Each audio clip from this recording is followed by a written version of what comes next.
It's preparing.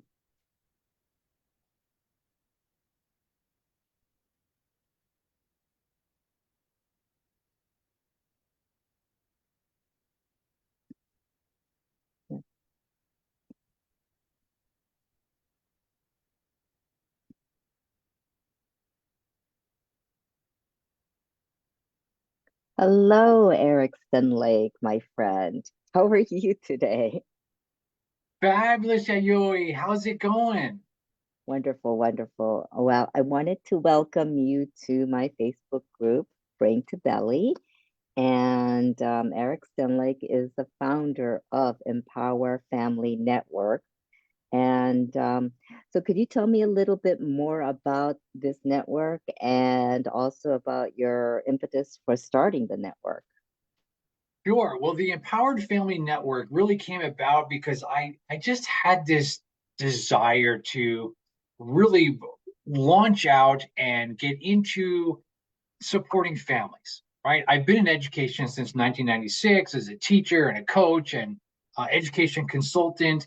And I thought, you know what? Let's create a safe space where families can come together, share thoughts, ideas about maybe things they're going through, challenges that they're facing, and really have a place where we can navigate through things together, whether it's having issues with kids or within the family unit of some way, shape, or form.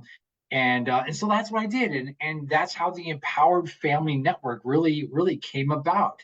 And Wow. so we have this amazing group of people, literally from all over the world, that have come together and said, "Listen, families, that's our place to be. That's where we want to come for some fun."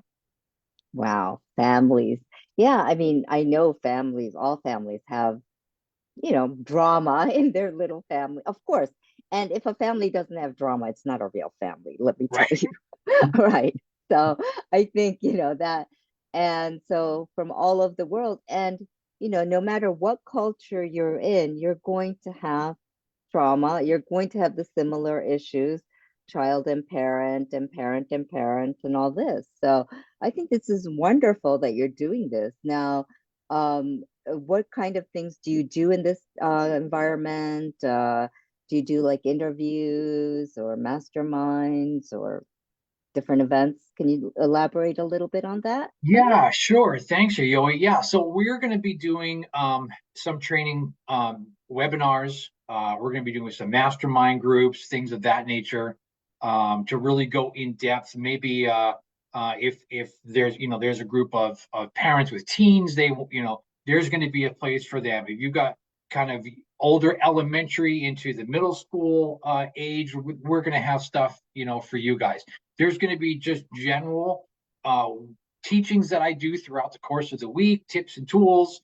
And then the Wonderful. interview part, oh my gosh, that is the coolest thing ever, because for everybody that wants to come and be interviewed, kind of what we're doing right here, come in, share your thoughts, share your expertise, share your tips and tools for what you've learned along the way in your parenting journey, so that you can be as supportive as I'm being and really be a part of this whole village approach to raising kids in the here and now, because it's not easy. Yeah, wow, that's beautiful. That is a really beautiful concept and really beautiful thing that you're doing. And you're really giving people a space. And Facebook is the perfect platform for that because Facebook is where all families are going. And it's a very wholesome platform to do this in. And I think it's really, really, it'll reach a lot of people. And I think it's important work. And I love that it's coming from your heart because you said you started teaching in 96, did you say? Yeah, that's a 96. long time, you know, in the education field. And tell me a little bit more about your experience in education and why you chose to stay in education. I'd be curious to find out. Sure, yeah. So I started off as a middle school and high school teacher, and I did that. I coached athletics, club, high school. I was a high school athletic director for a while, got into adult ed space, and just had a lot of really, really great experiences. And, knowing that along the way in the journey, I learned so much about myself. I learned so much about working with kids, working with teens, and really meeting their needs. And I can tell you what was happening in '96, some is the same today. Some of it's very, very vastly different because the world has changed so massively over the last couple of decades. And but one thing remains constant in that kids need support. Yes. Kids need help, and so do their parents, so do their caregivers, whatever your family unit looks like.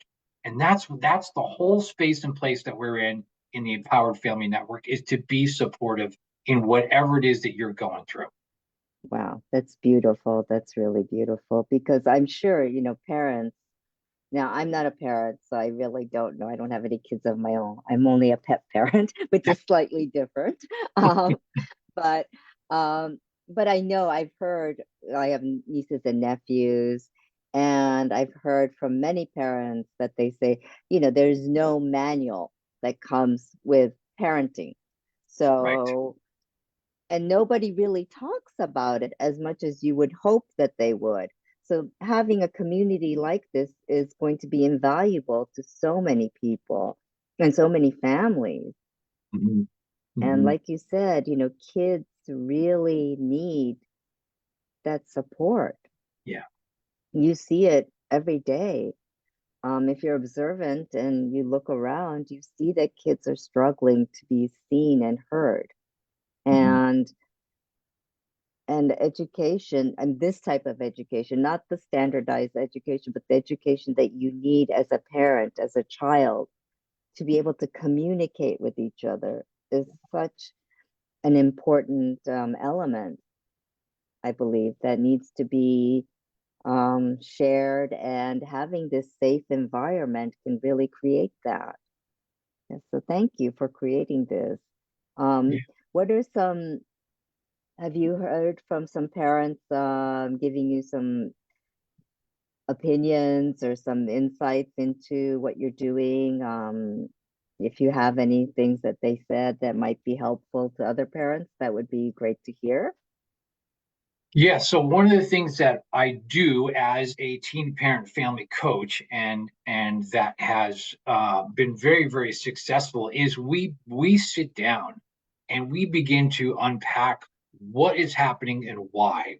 Because we'll identify within the family unit the systems and processes that are in place that are not getting the results that we want. And so then we're seeing the dysregulation in emotion and outbursts, things like that with kids. And so we want to get really clear to make sure that the systems and that we have within the family unit are there to support the family, to keep them on the right path.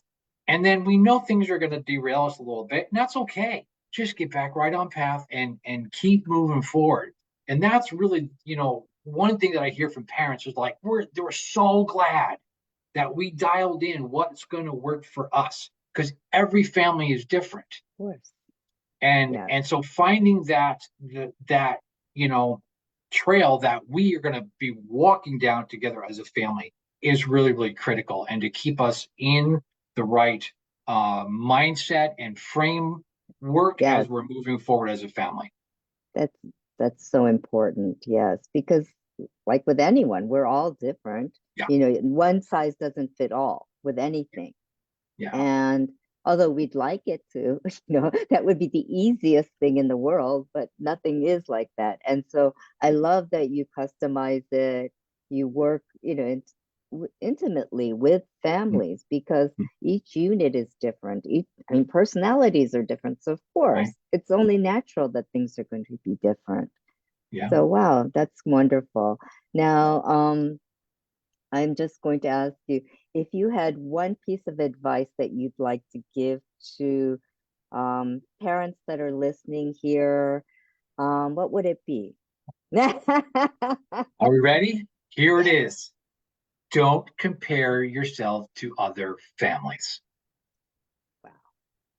That is, Don't say to your kids, why can't you be like these kids over here? They're seeing they're perfect. That's perfect family. Why can't you do like that? Be like them. Blah, blah, blah, blah. Listen, that is the worst thing that you could do. You want to drive a wedge between members of your family, play the comparison game and yeah, compare your kids to other kids in another family. That is the worst, worst, worst thing that you can do. So please do not do that. If you're doing that, reach out to me. Let's course correct that and right. understand and begin to learn and understand who the members are of the family, what is their value added to that family unit, and begin to love and understand, accept each and every member of this family for who they are. Well, thank you for that beautiful message, Eric. Now, if people want to reach out to you, could you put your information in after this in the post so that people can reach out to you and get the help that they need and get some peace? Because, hey, we want happy families, we want happy people, we want happy kids. Yeah, We want the world to be happy. And that's, that's I right. think, the at the end of the day, that's all we want is everyone to be happy and live in harmony. And I know I sound like unicorns and rainbows and all that, but you know what? At the end of the day, it's all love, right? Absolutely. Yeah. Yeah. So thank you very much for your time, Eric, and thank you for being on Brain to Belly. And you know, a lot of what Eric said was really about fixing what's in here, our belief systems, changing those belief systems to customize it to each family so that they can have more clarity in what they do. And that also, can ultimately relate to your belly. So think about that. Okay, so thank you very much for your time, Eric. And thank Thank you, you. Thank everyone, you. for listening. Thank you. Okay.